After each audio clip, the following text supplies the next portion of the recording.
అంటే ఒక అంశం అజిత్ గారు, అంటే జనరల్ గా జగన్మోహన్ రెడ్డి గారికి చాలా కాన్ఫిడెన్స్ ఉంది. ఆయన వైనాట్ 175 అన్నారు, అసలు నా వెంట్రుకు పీకలేరు అన్నారు, ఎవరు వస్తారా రాండి అన్నారు, అన్ని సింహం సింగిల్ గా వస్తుంది, పందులే గుంపులుగా వస్తాయి అన్నారు.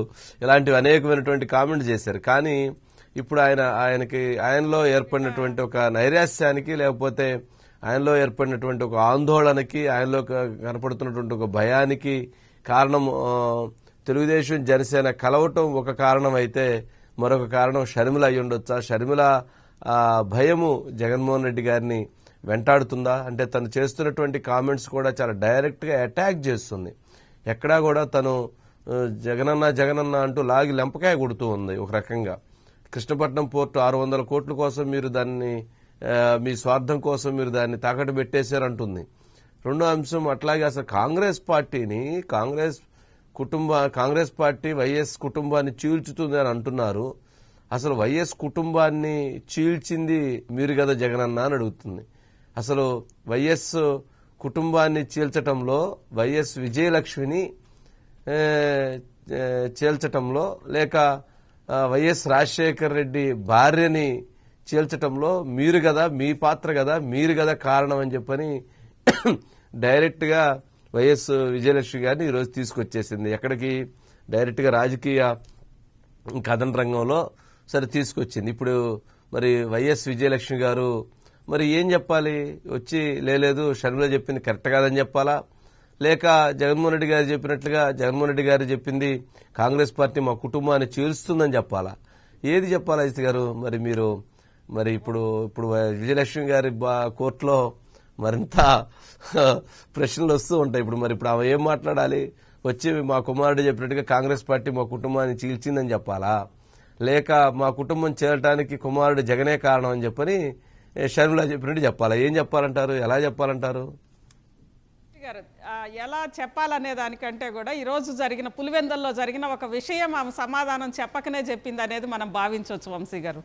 ఈరోజు వైఎస్ రాజశేఖర రెడ్డి గారి మదర్ వైఎస్ జయమ్మ వర్ధంతి సందర్భంగా వైఎస్ విజయలక్ష్మి గారు, వివేకానంద రెడ్డి గారి సతీమణి సౌభాగ్యమ్మ గారు, అదేవిధంగా విజయమ్మ తోడికోడలు భారతమ్మ, ఆమె కూడా భారతమ్మ వంశీ గారు, విజయమ్మ తోడికోడలు, ఆ ముగ్గురు కలిసి తమ అత్తగారికి నివాళులు అర్పించి బయటకు వచ్చిన తర్వాత ఆమె పులివెందుల ప్రజలకు చేసిన సేవల్ని కొనియాడారు వంశీ గారు. అంటే వివేకానందరెడ్డి గారి సతీమణి, అదేవిధంగా విజయమ్మ ఇంకొక తోడికోడలు విజయమ్మ, ముగ్గురు కలిసికట్టుగా వైఎస్ జయమ్మకి వెళ్ళి ఆమె మృతదేహాన్ని నుంచి ఆమె సమాధి దగ్గరికి వెళ్ళి నివాళులు అర్పించారు వంశీ గారు. అంటే వైఎస్ విజయమ్మ, వైఎస్ కుటుంబం అసలు చీల్చింది ఈరోజు షర్మిల ఏవైతే అన్నారో చీల్చింది నువ్వే, దానికి తల్లే సాక్షి అని చెప్పి ఆమె కరెక్ట్గా ఇటువైపుకే వచ్చేశారు వంశీ గారు, వైఎస్ కుటుంబం వైపుకే వచ్చేశారు. అంటే వైఎస్ జగన్మోహన్ రెడ్డి అటా ఇటా అన్న నేపథ్యంలో పూర్తిగా కోర్ వైఎస్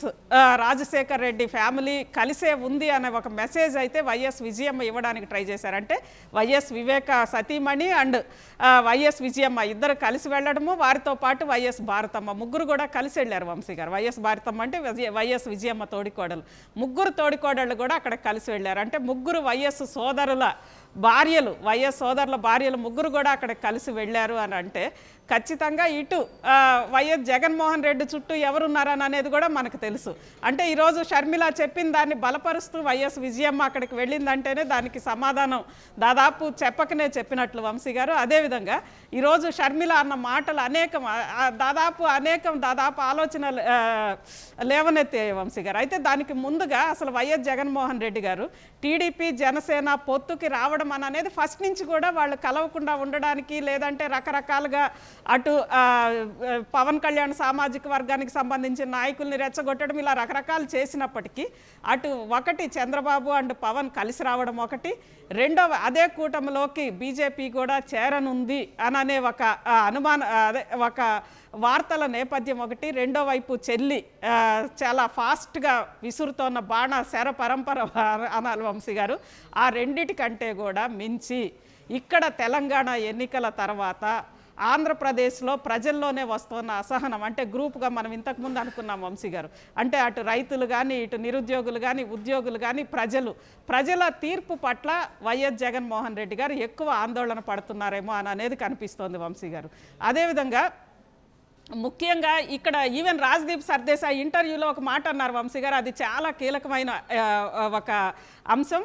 అందులో రాజ్దీప్ సర్దేశాయ్ అడిగినప్పుడు ఇక్కడ టీడీపీ జనసేన కలిసి వస్తున్నాయి, బీజేపీ కూడా ఆ కూటమిలో భాగం అవుతుంది అని అంటున్నారు, మరి మీరేమో బీజేపీకి కేంద్రంలో మద్దతు ఇస్తున్నారు సందర్భం వచ్చినప్పుడల్లా అని అన్నప్పుడు వైఎస్ జగన్మోహన్ రెడ్డి గారు ఒక మాట అన్నారు, కేంద్రానికి సంబంధించి విధానాల మీద ఇష్యూ బేస్డ్ మద్దతు ఇస్తాము కేంద్ర ప్రభుత్వానికి, కేంద్రం రాష్ట్రం తప్పితే అంతకు మించి ఏమి లేదన్నప్పుడు రేపు కేంద్రంలో బీజేపీ కాకుండా ఇంకెవరన్నా వస్తే కూడా ఇష్యూ బేస్డ్ మద్దతు ఇస్తారా అని రాజ్దీప్ సర్దేశాయ్ అన్నారు వంశీ గారు.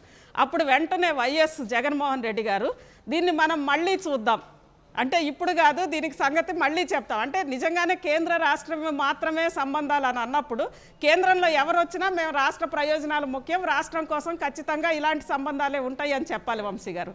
కానీ ఇంకేదన్నా సమాధానం చెప్తే కేంద్రంలో ఉన్న బీజేపీకి కోపం వస్తుందేమో, బీజేపీ ప్రభుత్వానికి అన్న ఒక భావన ఖచ్చితంగా అసలు దాని మీద నేరుగా సమాధానం సింపుల్గా చెప్పిన అంశాన్ని దాన్ని కేంద్రంలో ఎవరన్నా వచ్చినా ఇలానే ఉంటారా అన్నదానికి మళ్ళీ చూద్దామన్నారు వంశీ గారు. అక్కడ కూడా పూర్తిగా ఈరోజు షర్మిల ఏదైతే ఆరోపిస్తుందో దాన్ని బలపరిచే విధంగా ఈరోజు జగన్మోహన్ రెడ్డి గారి సమాధానం ఉంది వంశీ గారు.